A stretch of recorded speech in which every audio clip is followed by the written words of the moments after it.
ইল্লাল্লাহু মুহাম্মাদুর রাসূলুল্লাহ সাল্লাল্লাহু আলাইহি ওয়াসাল্লাম। আজকে তাফসীরুল কোরআন তাফসীর বিলগাসাত পরিচিত পানি সংগ্রহে দ্বিতীয় অধিবেশন তাফসীরুল কোরআন তাফসীর আজকে সুনামধন্য আমাদের সুপরিচিত সুযোগ্য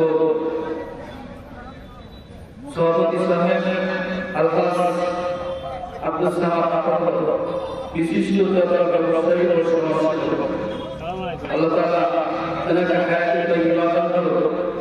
সকলে বলছি আমিন। সহসভাপতি আলহাজ মোহাম্মদ জলিল মন্ডল বিশিষ্ট ব্যবসায়ী আল্লাহ তাআলা এনাকে কোরআনের জন্য ইসলামের জন্য কবুল করুন, হায়াতে তৈয়বা দান করুন। সকলে বলছি আমিন। প্রধান অতিথি জনাব মোহাম্মদ শফিকুল ইসলাম রাসা, প্রধান সহকারী জেলা পরিষদ সদস্য, আমাদের সুপরিচিত মানুষ, আমাদের এলাকার সন্তান ভাইকে আমাদের ইসলামের জন্য কবুল করুন, হায়াতে তৈয়বা দান করুন। পরিবারকে আল্লাহ তাআলা শান্তি ও সমাধান করুন। দিক সহকারে সকলে বলছি আমিন। আর আমার পরবর্তী বিষয়টি যারা আছেন অতিথি সকলে মিলে এতক্ষণ আপনাদেরকে আলোচনা করেছেন হাফেজ মাওলানা মোহাম্মদ আরিফুল ইসলাম খতিব আশিকপুর মদিনা মসজিদ শেরবাংলা বগুড়া। আল্লাহ তাআলা তার কর্মকে কবুল আর মঞ্জুর করে নিন, ইসলামের দ্বীন ইসলামের জন্য কবুল করে সকলে আমিন। আমার ভাইরা আমার সামনে বসা ইসলামী কোরআন পেগম্বর বন্ধু রাসূলের বন্ধু ইসলামের শরীয়তরা পর্দা কারামে মা বোনেরা আগত আমরা সকলে মিলে মহান রবের প্রতি শুকরিয়া জ্ঞাপন করছি, যিনি আমাদেরকে এক মাস সিয়াম সাধনা করার পরে একটি মাস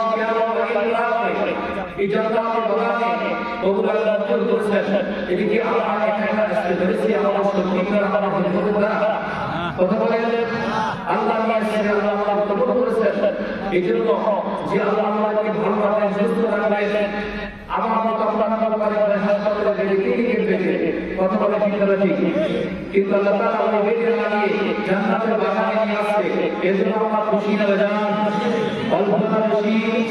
এই তাফসীর মাহফিল হওয়ার পর খুশি না বেজান, অনেকে আবার বেজান আছে না নাই? কারণ এই দিনে অনেক ছেলেপেলে পারত একটা নর্তকীর ব্যবস্থা করে নিতে পারে, সেটা না করে আমাদেরকে গুনাহের কাজ নামিয়ে নেকির কাজে শামিল করেছে। এদের মুসলমানের অসন্তুষ্ট হওয়ার কথা না। এই জন্য আমার ভাইরা ওই রবের প্রতি শুকরিয়া আদায় করছি, যিনি আমাদের কবুল করেছেন। সকল বলছে আলহামদুলিল্লাহ। দরুদ সালাম করছি সর্বযুগের সর্বকালের মহামানব সাইয়্যিদুল মুরসালিন রাহমাতুল্লাহ আলাইহির সাথে, যিনি 69 বছর জিন্দেগি নবুয়তের বয়স 23 বছর কষ্ট জীবনে দান দম্ভ শহীদ করে রক্ত ঝরে কত সাহাবায়ে কেরামের জীবন দিয়ে কোরআনকে বিজয় করে, ইসলামকে বিজয় করে মদিনা শরীফে উম্মতে হামলি বলছে। ওই নবীর ভালোবাসা আমাদের অন্তরে আছে না নাই? আছে না নাই? দুনিয়ার ব্যাপারে কত বেশি, সকলের চেয়ে বেশি ভালোবাসা আমাদের আগে আমরা মনে হইতে পারবো। সেই ভালোবাসা দিয়ে মহব্বত নিয়ে শ্রদ্ধা নিয়ে আমরা একটাকে বলে বলি সাল্লাল্লাহু আলাইহি ওয়াসাল্লাম। সম্মানিত হাজিরিন, আপনাদের খেদমতে আমি সূরাতুল হজ্জের 41 নম্বর আয়াত তেলাওয়াত করছি এবং একটা হাদিস তেলাওয়াত করেছি। আল্লাহ তাআলা শান্তি তৌফিক দান করলেন যে আয়াত হাদিসের সামনে কোনো সংক্ষেপে তৈরি করার চেষ্টা করব ইনশাআল্লাহ। তার আগে হলো আমরা যেহেতু লাভটাকে বেশি পছন্দ করি, কথা বলে ঠিক না ঠিক, আর সেটা বন্ধ হয়ে আরো ভালো ঠিক না ঠিক। এই মাহফিল শোনা আসাতে আমাদের কি পরিমাণ লাভ, কি পরিমাণ আমাদের মর্যাদা সম্মান বাড়বে, সে সম্পর্কে আল্লাহ তাআলা কোরআনুল কারীমে সূরাতুল আনফালের 2 নম্বর আয়াত আলোচনা করেছেন। أعوذ بالله من الشيطان الرجيم إنما المؤمنون الذين إذا ذكر الله وجلت قلوبهم وإذا تليت عليهم زادتهم إيمانا وعلى ربهم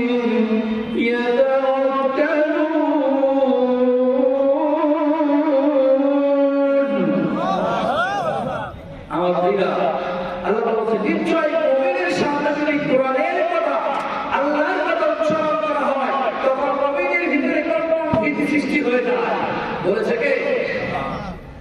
কোরআনের আল্লাহর কথা যদি মুমিনের সামনে উচ্চারণ করা হয়, মুমিনের ভিতরে ভীতি সৃষ্টি হয়, কম্পন সৃষ্টি হয়। এটা যদি আমাদের হয়, তাহলে আমরা বুঝতে পারবো আমরা প্রকৃত মুমিন।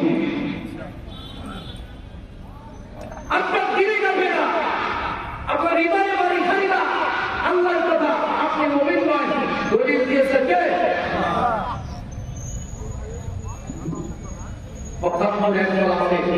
আল্লাহর কথা বলতে করে আয়েশা হয়ে চিৎকার করে বলল, ঈমান আছে? ঈমান আছে? এই আবার বলার সময় সবচেয়ে বড় কথা হবে ও ঈমানদার।